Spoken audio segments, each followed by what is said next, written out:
क्या कर्नाटक चुनाव में राहुल गांधी ने बदला अंदाज और इसी वजह से राहुल ने पलट कर रख दी बाजी? जी हां, कहा जा रहा है कि कर्नाटक चुनाव के लिए राहुल गांधी ने एक बिल्कुल ही अलग कैंपेन स्ट्रैटेजी अपनाई थी। दरअसल राहुल और उनके सलाहकार या जो उनकी पीआर मैनेजमेंट कंपनी होगी या खुद राहुल, ये तो भाई राहुल और उनकी टीम जाने, लेकिन उन्होंने अपनी स्ट्रैटेजी इस बार चुनाव प्रचार के लिए बिल्कुल अलहदा कर दी थी। उन्होंने ये समझ लिया था या उनकी टीम ने ये समझ लिया था कि राहुल ओरेटरी स्किल के मुकाबले में, यानी कि जब आप भाषण देते हैं, जो आपकी संबोधन की कला है, वो प्रधानमंत्री नरेंद्र मोदी जैसे कुशल वक्ता के सामने नहीं ठहरती है। और कर्नाटक जैसे रीजन में जहां पर आप हिंदी से नहीं बल्कि उनकी लोकल लैंग्वेज से ही कनेक्ट स्थापित कर सकते हैं, तो ओरेटरी स्किल्स उतना ज़्यादा शायद बड़ी रैलियों में, जनसभाओं में काम नहीं आए। मोदी जी जैसे कुशल वक्ता के सामने आप अपने लंबे बड़े भाषणों से उनको टक्कर नहीं दे सकते हैं।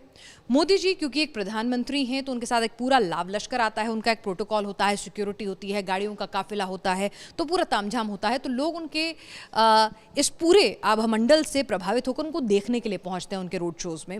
और मोदी जी की शख्सियत जो है, इसमें कोई दो राय नहीं है। उनके विरोधी भी मानते हैं कि मोदी की जो शख्सियत है, जो ऑरा है, जो आभामंडल है, वो लोगों को अपनी ओर खींचता है। तो ऐसे में राहुल गांधी की टीम ये समझ गई थी कि रोड शो और बड़ी बड़ी रैलियां शायद राहुल के लिए अच्छी खबर लेकर नहीं आती, यानी कि उनके लिए वो उनकी स्ट्रेंथ नहीं है।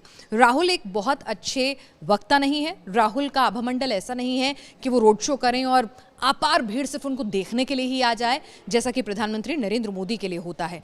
तो राहुल ने अपने माइनसेस पर ना खेल के अपने प्लसेस पर खेला। राहुल ने इस बार पूरी स्ट्रैटेजी, उनकी टीम ने, राहुल गांधी की ने चेंज की।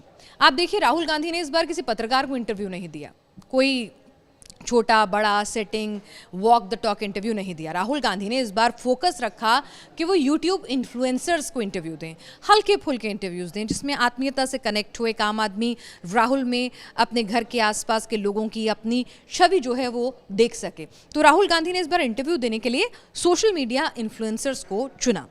एक संदेश गया, राहुल की एक अलग तरह की छवि जो है वो उभर कर सामने आई, जिसमें वो शाही परिवार जिसका तमगा उन पर लगता है युवराज का, उससे अलहदा एक आम युवा, एक आम घर के लड़के जैसे साबित हुए। उसके बाद राहुल गांधी की आप कैंपेन की स्ट्रैटेजी देखिए कि उन्होंने छोटी छोटी जनसभाएं की, साथ ही साथ public people to people connect करने पर ज़्यादा जोर दिया। वो डिलीवरी बॉय के साथ स्कूटी पर कैंपेन करते हुए नज़र आते हैं, वो बसों में महिलाओं के साथ बातचीत करते हुए नज़र आते हैं। तो जो तमाम फैक्टर्स होते हैं, ये राहुल गांधी के लिए एक बहुत बड़ा एडवांटेज अपने आप बनते चले गए। यानी कि जो मुद्दे राहुल गांधी ने उठाए थे कि वो ज़मीन से जुड़े हुए हैं मुद्दे उठा रहे हैं, पब्लिक कनेक्ट के मुद्दे उठा रहे हैं, तो उन्होंने उसे अपनी कैंपेन स्टाइल में भी अडेप्ट किया कि वो लोगों को ज़्यादा अपील करते हुए अप्रोचेबल लगे। और यही सारे फैक्टर्स जो थे, कहीं ना कहीं राहुल का जो कैंपेन का बदला हुआ अंदाज था, तो उसने राहुल को लोगों से ज़्यादा जोड़ा। नहीं तो अभी तक राहुल दूर दूर से नज़र आते थे कि ठीक है, वक्ता नहीं है भाई मोदी जैसे, अच्छा मोदी जैसे करिश्मा ही नहीं है, मोदी जैसी भीड़ नहीं जुटा पाते हैं, तो हमेशा कहीं पीछे छूटते थे, कंपैरिजन होता था। तो इस बार उन्होंने कहा मैं कंपैरिजन में पढ़ ही नहीं रहा।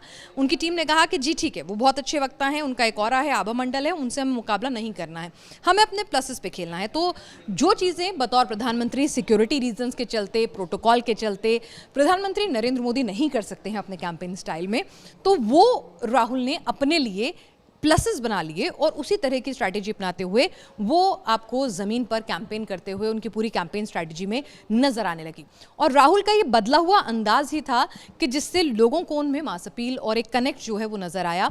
और भारत जोड़ो यात्रा जो 21 दिन चली, उसमें भी जो राहुल का पूरा अंदाज था, जिस तरह से उनकी तस्वीरें आ रही थी, सोशल मीडिया पर उनको वायरल कराया जा रहा था, जिस तरह से बातचीत कर रहे थे, जो पूरा का पूरा उनका कैंपेन जिस तरह से उनके इर्द गिर्द बुना गया, उसमें उन्हें एक आम, अपने जैसा, लोगों का दर्द समझने वाला, एक आत्मीय नेता, अप्रोचेबल नेता के तौर पर उन्हें पेश किया गया, जिसमें कहीं ना कहीं राहुल का ये बदला अंदाज उनकी उस छवि से कि ये नॉन सीरियस पॉलिटिशियन है, ये पार्ट टाइम पॉलिटिशियन है, ये हाफ हार्टेड पॉलिटिशियन है, छुट्टी में चले जाते हैं कैंपेन करने के बाद, उस छवि को तोड़ता हुआ नजर आया। और साथ ही साथ जो उनकी सदस्यता रद्द हुई, उनका घर छिन गया, तो ये पूरा का पूरा तमाम चीज़ें जो थी, थोड़ा बहुत रोल इन्होंने भी एक सिंपैथी का, एक सॉफ्ट कॉर्नर का वोटर के मन में जगह, ऐसा विश्लेषण जो है वो निकल कर सामने आ रहा है। तो क्या राहुल का ये बदला हुआ अंदाज, ये बदली हुई कैंपेन स्ट्रैटेजी भी कहीं ना कहीं लोगों को राहुल से जोड़ने में कामयाब रही है? और क्या इसी स्ट्रैटेजी पे अगर राहुल गांधी मध्य प्रदेश और राजस्थान में भी काम करते हुए नजर आते हैं तो राहुल